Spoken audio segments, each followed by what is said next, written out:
Sini ada pertanyaan, apa yang dimaksud dari hadis Rasulullah sallallahu alaihi wasallam bahwa apabila memasuki bulan Ramadan maka para setan itu dibelenggu. Ma'asyiral muslimin wal muslimat rahimakumullah.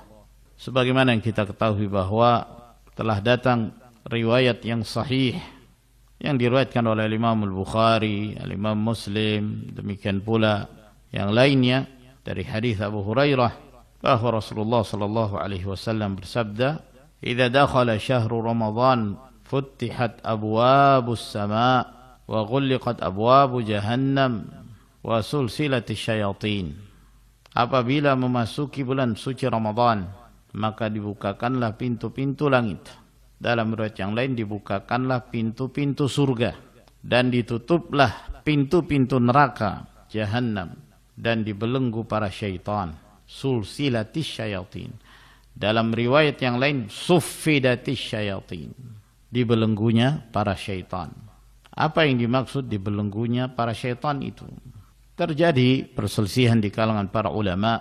Ada yang membawa dan memahami dari hadis Nabi sallallahu alaihi wasallam bahwa dibelenggunya para syaitan itu bermakna majaz, artinya bukan hakiki syaitan yang dibelenggu. Namun mereka memahami bahwa ini adalah merupakan sebuah ungkapan untuk menerangkan bahwa Allah Subhanahu wa taala memelihara kaum muslimin atau memelihara mayoritas mereka yang menyebabkan mereka tidak terjatuh ke dalam perbuatan kemaksiatan dan para syaitan sulit, tidak mampu untuk menggoda mereka selama bulan Ramadan. Namun sebagaimana yang telah diterangkan oleh para ulama bahwa ketika kita memahami sebuah nas dalil dari Al-Quran atau dari hadis Nabi sallallahu alaihi wasallam, memahaminya secara hakiki itu lebih baik dan itu merupakan asal hukumnya, tidak dipalingkan dari makna hakiki kecuali apabila ada qarinah, ada penguatnya. Dan hadis ini tidak menghalangi kita untuk memahaminya secara zahir bahwa syaitan itu benar-benar dibelenggu. Dan ini yang nampak wallahu taala alam bahwa syaitan benar-benar dibelenggu. Lalu yang menjadi pertanyaan, apabila para syaitan itu dibelenggu di bulan Ramadan, mengapa kemaksiatan masih juga terlihat? Masih banyak pula orang-orang yang berbuat dosa, yang melakukan perbuatan maksiat di bulan Ramadan. Maka jawabannya yang pertama bahwa yang dimaksud dibelenggunya para syaitan itu bukan seluruh syaitan. Ini yang zahir. Bukan semua syaitan-syaitan dari kalangan jin yang dibelenggu.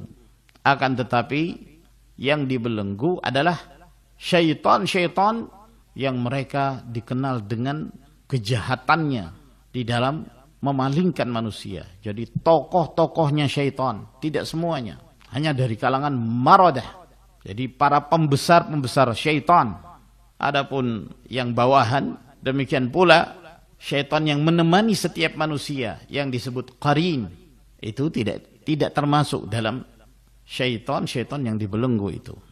Hal ini berdasarkan hadis yang diriwayatkan oleh Tirmidzi, Ibnu Majah dan yang lainnya dari hadis Abu Hurairah yang disebutkan dalam hadis tersebut. Kata Nabi sallallahu alaihi wasallam, "Idza kana awwalu lailatin min Ramadan suffidatis syayatinu maradatul jinni." Apabila telah memasuki awal dari bulan Ramadan, maka dibelenggulah para syaitan.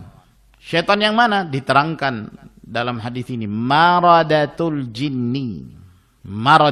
Maradah jamak dari marid, syaitanun marid, yaitu syaitan yang kalau kita istilahkan yang kelas kakap, ya, yang dikenal kekuatan di dalam memalingkan manusia dari jalan Allah Subhanahu wa taala.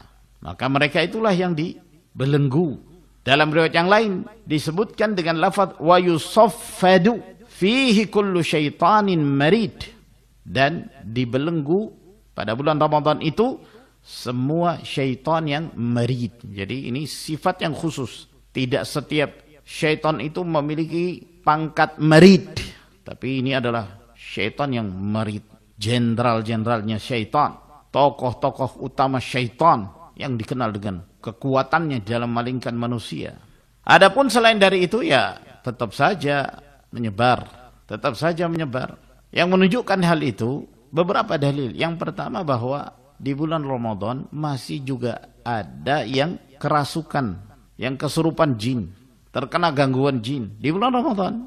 Yang menunjukkan bahwa dia tidak dibelenggu, menunjukkan bahwa dia tidak dibelenggu. Yang kedua, hadis yang diriwayatkan oleh Imam Al-Bukhari, hadis Abu Hurairah radhiyallahu an, yang menjelaskan tentang ketika Rasulullah sallallahu alaihi wasallam mengangkat Abu Hurairah untuk menjaga gudang zakat, zakat fitr, zakat Ramadan. Maka setiap malam ketika Abu Hurairah menjaga gudang zakat tersebut, selalu saja ada pencuri yang masuk mengambil makanan itu. Keesokan harinya Abu Hurairah melaporkan hal itu kepada Rasulullah sallallahu alaihi wasallam. Kata Nabi alaihi salatu wasallam, ketahuilah nanti malam datang lagi. Dan dijaga oleh Abu Hurairah, benar datang lagi sampai 3 malam. Sampai akhirnya syaitan ini mengatakan kepadanya, apabila engkau hendak menuju ke pembaringanmu, bacalah ayat kursi.